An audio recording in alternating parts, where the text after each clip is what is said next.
তো এই যে দেখতে পাচ্ছেন এখন রয়েছি নারায়ণগঞ্জ জেলার চাষাড়ার মোড়ে, অর্থাৎ এই জায়গায় কিন্তু গতকালকে প্রচণ্ড গোলাগুলি হয়েছিল, অবশেষে আজকে এই জায়গা স্বাধীন হয়েছে। এই যে আমরা দেখতে পাচ্ছি এখনো কিন্তু সেই আগুনের ছোঁয়া কিন্তু রয়ে গেছে এখনো।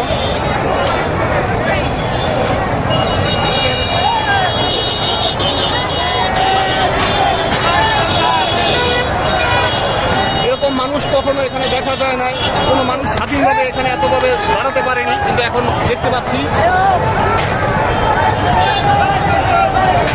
যেদিকে তাকাই শুধু মানুষ আর মানুষ।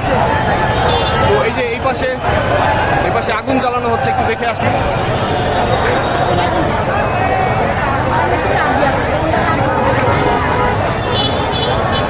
যে আমার পিছনে কিন্তু অনেক মানুষ রয়েছে, এই যে এই পাশটাতে অনেক মানুষ দেখতে পাচ্ছি এখানে।